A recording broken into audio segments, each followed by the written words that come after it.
Hi hello അസ്സലാമു അലൈക്കും. Pathos little വേൾഡിലെ പുതിയ വീഡിയോയിലേക്ക് എല്ലാവർക്കും സ്വാഗതം. അപ്പോൾ ഞാൻ ഇന്ന് വന്നിട്ടുള്ളത് കിച്ചൺ ടിപ്സുമായിട്ടാണ്. അപ്പോൾ എല്ലാവരും വീഡിയോ സ്കിപ്പ് ചെയ്യാതെ മുഴുവനായി കാണാൻ ശ്രമിക്കണേ. അപ്പം നേരെ വീട്ടിലോട്ടേക്ക് പോകാം.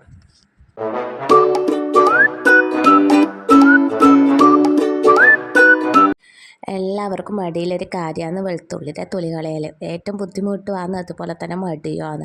എനിക്കെല്ലാം ഇഷ്ടമില്ലാത്തൊരു കാര്യമാണ് വെളുത്തുള്ളി തൊലി കളയൽ. ഇപ്പം സിമ്പിൾ ഇങ്ങനത്തെ കുറച്ച് ട്രിക്കെല്ലാം പഠിച്ചുകൊണ്ട് ഇപ്പം വളരെ ഈസിയാണ് ചെയ്യാൻ വേണ്ടിയിട്ട്. എല്ലാത്തിനും വെളുത്തുള്ളി വേണം താനും. കറി വെക്കാനായാലും വേണം, ഒരു ബിരിയാണി വെക്കാനായാലും, ഇനി എന്തെങ്കിലും സ്നാക്ക് ഉണ്ടാക്കുന്നതിനും എല്ലാത്തിനും വെളുത്തുള്ളി വേണം.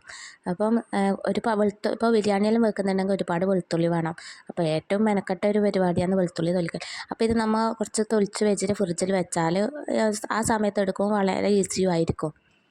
ഞാനൊരു പാത്രത്തിൽ നല്ല ചൂടുവെള്ളം എടുത്തിട്ടുണ്ട്. അതിലേക്ക് ഇതാ വെളുത്തുള്ളി ഇട്ട് കൊടുക്കുന്നത്. ഇതുപോലെ അരമണിക്കൂർ വെച്ച് കഴിഞ്ഞാൽ നമുക്ക് എപ്പോഴത്തേക്ക് ആവശ്യം എന്ന് വെച്ചാൽ അതിന് മുന്നേ അരമണിക്കൂർ മുന്നേ വെളുത്തുള്ളി ഇട്ട് വെച്ചാൽ മതി. ഇത് ഞാൻ നല്ല ചൂടുവെള്ളത്തിൽ തന്നെ വെളുത്തുള്ളി ഇട്ട് വെച്ചിട്ടുണ്ട്. ഒരു അരമണിക്കൂർ ഇതുപോലെ റെസ്റ്റ് ചെയ്യാൻ വെക്കാം. പിന്നെ നമുക്ക് ഒന്ന് കൈയോട് തൊടയെ കൊണ്ട് വെളുത്തുള്ളിയുടെ തോലിങ്ങനെ ഇളകി വരും. പിന്നെ നോമ്പല്ലേ വരാൻ പോകുന്നത്. നോമ്പിനെല്ലാം വെളുത്തുള്ളി എല്ലാത്തിനും ആവശ്യമാണ്. നമ്മൾ എന്തെങ്കിലും ഉണ്ടാക്കുന്ന സമയത്ത് ഈ വെളുത്തുള്ളി, ഇഞ്ചി അതുപോലെ തന്നെ ചതച്ചെടുക്കൽ ഭയങ്കര ബുദ്ധിമുട്ടുള്ള കാര്യമാണ്. അപ്പം നമ്മൾ കുറച്ച് ഉണ്ടാക്കി വെച്ചാൽ അത് എളുപ്പമായിരിക്കും എടുക്കാൻ വേണ്ടിയിട്ട്. സാധാരണ നിലയിൽ നമുക്ക് വെളുത്തുള്ളി തൊലിക്കുമ്പം കയ്യിലെ നഖം വേദനിക്കലാണ്. അപ്പം ഇതിന് നഖമൊന്നും വേദനിക്കില്ല, പെട്ടെന്ന് ഈസി ആയിട്ട് കളയാൻ പറ്റും. അപ്പോൾ ഇങ്ങനെ ട്രിക്ക് ചെയ്യാത്തവരുണ്ടെങ്കിൽ എന്തായാലും ചെയ്ത് നോക്കുക. വളരെ സിമ്പിളായിട്ട് നമുക്ക് തൊലിയെല്ലാം കളഞ്ഞിട്ട് എടുക്കാൻ പറ്റും. എൻ്റെ ചാനൽ ആദ്യമായി കാണുന്ന കൂട്ടുകാരുണ്ടെങ്കിൽ സബ്സ്ക്രൈബ് ചെയ്ത് സപ്പോർട്ട് ചെയ്യണം. അതുപോലെ തന്നെ അടുത്തുള്ള ബെല്ലൈക്കൺ ഓൾ പ്രസ് ചെയ്യണം. എന്നാലേ ഞാൻ ഇടുന്ന വീഡിയോൻ്റെ നോട്ടിഫിക്കേഷൻ നിങ്ങൾക്ക് വരികയുള്ളൂ. കണ്ടില്ലേ, കൈയോട് തൊടുമ്പോൾ തന്നെ അതിൻ്റെ തൊലി ഇങ്ങനെ ഇളകി വരുന്നുണ്ട്. അപ്പോൾ ഇതുപോലെ എല്ലാവരും ചെയ്ത് നോക്കാം. ഈ വീഡിയോ എല്ലാ വീട്ടമ്മമാർക്കും ഉപകാരപ്പെടുന്ന ഒരു വീഡിയോ ആണ്. അപ്പം എല്ലാവരും ഇതുപോലെ തന്നെ ചെയ്ത് നോക്കാം. നമ്മൾ ഒരുപാട് ഈ ബിരിയാണിയിൽ വെക്കുന്ന സമയത്ത് നമുക്ക് ഒരുപാട് വെളുത്തുള്ളി വേണം. അപ്പോൾ ആ സമയത്ത് നമുക്ക് വളരെ സിമ്പിളായിരിക്കും. അതുപോലെ തന്നെ നമുക്ക് ഫ്രിഡ്ജിൽ ഒരു മാസം വരെ സൂക്ഷിച്ച് വെക്കുന്ന ഒരു ട്രിക്കും കൂടിയുണ്ട്. അതും കൂടി ഞാൻ ഈ വീഡിയോയിൽ ഉൾപ്പെടുത്തിയിട്ടുണ്ട്. ഇങ്ങനെ മാത്രമല്ല, 2-3 രീതിയിൽ വെളുത്തുള്ളി തൊലി പെട്ടെന്ന് കളയാൻ പറ്റും. പിന്നെ ഇൻഷാ അള്ളാ ഞാൻ അടുത്ത വീഡിയോയിൽ അത് ഉൾപ്പെടുത്താം. വെളുത്തുള്ളിയുടെ തൊലിയെല്ലാം കളഞ്ഞിട്ട് ഞാൻ എടുത്തിട്ടുണ്ട്. ഇനി ഒരു മാസത്തേക്ക് 2 മാസത്തേക്കെല്ലാം ഫ്രിഡ്ജിൽ സൂക്ഷിക്കാൻ വേണ്ടിയിട്ട് ഇത് ഞാൻ എല്ലാം വെളുത്തുള്ളി എടുത്തിട്ട് ഇത് നനവൊന്നും ഇല്ലാണ്ട് ആദ്യം നമുക്കിത് ഉണക്കിയെടുക്കണം. ഉണക്കിയെടുത്തിട്ടാകുമ്പം മിക്സിയുടെ ജാറിലേക്ക് ചതക്കുന്ന ജാറിൽ ഇട്ട് കൊടുത്തിട്ടാകുമ്പോൾ ഇത് ആദ്യം ഒന്ന് ചതച്ചെടുക്കുക.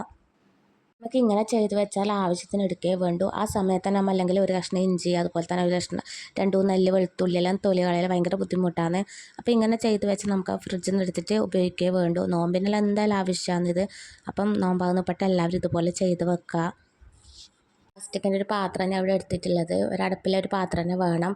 പാത്രത്തിൽ നനവോ ഒന്നും പാടില്ല, നല്ല ഉണക്കിയെടുക്കണം പാത്രം. അതിലേക്ക് തന്നെ ഞാൻ ചതച്ച വെളുത്തുള്ളി ഇട്ട് കൊടുക്കുന്നുണ്ട്. അതുപോലെ തന്നെ ഇഞ്ചിയുടെ തൊലിയും ഇതുപോലെ ഞാൻ കുറച്ച് ഇഞ്ചിയുടെ തൊലിയും കളഞ്ഞു വെച്ചിട്ടുണ്ട്. അതും കൂടി ഞാൻ ചതച്ചെടുക്കണം. ഇഞ്ചിയും വെളുത്തുള്ളിയും ചതച്ച് വെച്ചാൽ തന്നെ നമ്മളെ കുറേ പണി ഒതുങ്ങി കിട്ടി. അപ്പോൾ ഇതാ ഞാൻ ഒരു 4 കഷ്ണം ഇഞ്ചി എടുത്തിട്ടുണ്ട്. ഇതും അതുപോലെ ഞാൻ മിക്സിയുടെ ജാറിലേക്ക് ഇട്ട് കൊടുക്കുന്നുണ്ട്. ഇതൊന്ന് ചതച്ചെടുക്കാം. നിങ്ങൾക്ക് എത്ര വേണമെങ്കിലും വെളുത്തുള്ളി ഇതുപോലെ ചെയ്തെടുക്കുക. അതുപോലെ തന്നെ ഇഞ്ചി എത്ര വേണമെങ്കിലും എടുക്കുക. എന്തായാലും 2 മാസം വരെ കേട് കൂടില്ല. ഇതുപോലത്തെ നമ്മൾ സിമ്പിൾ ട്രിക്കെല്ലാം ചെയ്ത് വെച്ചാൽ തന്നെ നമുക്ക് കടിയെല്ലാം ആക്കുന്ന സമയത്ത് പെട്ടെന്ന് ഇതെടുക്കേ വേണ്ടൂ. അപ്പം ഇഞ്ചിയും വെളുത്തുള്ളിയും ഒരുമിച്ച് മിക്സാക്കി വെക്കുന്നില്ലെങ്കിൽ വേറെ വേറെ ആയിട്ട് ഫ്രിഡ്ജിൽ വെച്ചാൽ മതി. ഞാനങ്ങനെ ചെയ്യുന്നത് വേറെ വേറെ തന്നെ ആക്കി വെക്കുന്നത്, ഒരുമിച്ച് മിക്സ് ആക്കുന്നില്ല.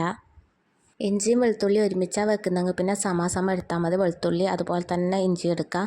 വെളുത്തുള്ളിയിലേക്ക് ഞാനിതാ കുറച്ച് ഉപ്പും കൂടിയും ആഡ് ചെയ്ത് കൊടുക്കുന്നുണ്ട്. ഉപ്പിട്ട് കൊടുത്താൽ കുറേ നാളെ വെളുത്തുള്ളി ഒന്നും കേടാവാതിരിക്കും. ഒരു 2 മാസം എന്തായാലും നിൽക്കും. അപ്പം നമ്മൾ ചതക്കുന്ന സമയത്ത് ഇട്ട് കൊടുത്താലും മതി ഉപ്പ്, അല്ലെങ്കിൽ ഇതുപോലെ ചെയ്ത് കൊടുക്കുക. അതുപോലെ തന്നെ ഇഞ്ചിക്കും ഉപ്പ് ചേർത്ത് കൊടുത്താൽ എന്തായാലും ഉപ്പില്ലേ ഈ സാധനത്തിനല്ലേ എന്തായാലും ഇഞ്ചിയും വെളുത്തുള്ളിയും നമ്മൾ ചേർത്ത് കൊടുക്കുമല്ലോ. അപ്പം സീനില്ലല്ലോ ഉപ്പ് ചേർത്ത് കൊടുക്കുന്നതിൽ. അപ്പോൾ ഒരു പൊടി ഉപ്പ് ചേർത്ത് കൊടുക്കുക. ഉള്ളിലേക്ക് ഞാൻ ഉപ്പ് മിക്സ് ആക്കിയിട്ട് ഒരു സൈഡിലേക്ക് ഒതുക്കി വെച്ചിട്ടുണ്ട്. അതുപോലെ തന്നെ ഞാനിതാ ഇഞ്ചിയിലേക്കും ഉപ്പ് ആഡ് ചെയ്ത് കൊടുക്കുന്നുണ്ട്. അതുപോലെ തന്നെ മിക്സ് ആക്കിയിട്ട് ഒരു സൈഡിലേക്ക് ഇട്ട് കൊടുക്കുക. ഇനി നിങ്ങൾക്ക് ഇഞ്ചിയും വെളുത്തുള്ളിയും ഒരുപോലെ മിക്സ് ആക്കിയിട്ട് വെക്കണമെങ്കിൽ ഈ ടൈമിലൊന്ന് മിക്സാക്കി വെച്ചാൽ മതി. ഒരു അരമണിക്കൂർ മെനക്കെട്ടാൽ മതി. അരമണിക്കൂർ മെനക്കെട്ടാൽ തന്നെ നമുക്ക് ഒരുപാട് കാലത്തേക്കായി. അപ്പോൾ ഇതുപോലെ ചെയ്യാത്തവരുണ്ടെങ്കിൽ എന്തായാലും ചെയ്ത് നോക്കണം. അടിപൊളി ട്രിക്കാണ്. രണ്ടും കൂടി ഒരുമിച്ച് മിക്സാക്കി കൊടുക്കുന്നില്ല, വേറെ വേറെ വെക്കുന്നത്. അപ്പം വെളുത്തുള്ളി കൂട്ടാത്തതിൽ അങ്ങനെ ഇഞ്ചി മാത്രം കൂട്ടുന്നതാണെങ്കിൽ രണ്ടും കൂടി മിക്സാക്കി വെക്കണ്ടെന്ന് വെച്ച് ഞാൻ വേറെ വേറെ വെക്കുന്നത്. ഇനി ഇത് അടച്ച് വെച്ചിട്ട് ഇതുപോലെ തന്നെ ഫ്രീസറിൽ വെച്ച് കൊടുത്താൽ മതി. അപ്പം നമ്മൾ ഉപയോഗിച്ച ശേഷം വേഗം അതുപോലെ തന്നെ ഫ്രീസറിൽ വെക്കാൻ ശ്രദ്ധിക്കുക. പുറത്ത് അധികം സമയം വെക്കണ്ട. നമ്മൾ ഫ്രിഡ്ജിൽ വെച്ചിട്ട് തണുപ്പിച്ച് സൂക്ഷിക്കുന്ന ഒരു സാധനം പുറത്ത് വെച്ച് കുറേ സമയം വെച്ച് കഴിഞ്ഞാൽ അത് പെട്ടെന്ന് പോവും. അപ്പോൾ അത് നമ്മൾ ആവശ്യം കഴിഞ്ഞാൽ അപ്പം തന്നെ അത് ഫ്രിഡ്ജിൽ തന്നെ മാറ്റി വെക്കണം. അതുപോലെ തന്നെ നമ്മൾ വെളുത്തുള്ളിയും ഇഞ്ചിയും തൊലി കളഞ്ഞത് അത് വെറുതെ കളയണ്ട. അതും അടിപൊളി ഒരു വളമാണ്. അപ്പം അത് നമ്മൾ വെറുതെ അനാവശ്യമായിട്ട് കളയുന്നത് നമ്മൾ അതൊരു ചെടിക്കോ ഇല്ലെങ്കിൽ ഇട്ട് കൊടുത്താൽ നല്ല പൂക്കൾ പിടിക്കാൻ സഹായിക്കും. ഞാനിങ്ങനെ എല്ലാവരും ചെടിക്ക് ഇട്ട് കൊടുക്കൽ പഴത്തിൻ്റെ തൊലി ഇട്ട് കൊടുക്കും. അതുപോലെ തന്നെ മുട്ടത്തോട് ഇതെല്ലാം തന്നെയാണ് എൻ്റെ ചെടിക്കുള്ള വളം. പുറത്തുനിന്ന് ഞാൻ ഒന്നും വാങ്ങലില്ല. എൻ്റെ ഇന്നത്തെ വീഡിയോ ഇത്രയൊക്കെ ഉള്ളൂ. എൻ്റെ ഇന്നത്തെ വീഡിയോ നിങ്ങൾക്ക് എല്ലാവർക്കും ഇഷ്ടമായി എന്ന് കരുതുന്നു. ഇഷ്ടമായെങ്കിൽ ലൈക്ക് ചെയ്യാൻ, സബ്സ്ക്രൈബ് ചെയ്യാൻ, കമൻറ്റ് ചെയ്യാൻ ആരും മറക്കരുത്. അപ്പോൾ ഇൻഷാ അള്ളാ ഇതുപോലത്തെ നല്ല വീഡിയോയുമായി വീണ്ടും വരും. അതുവരേക്കും ബായ്.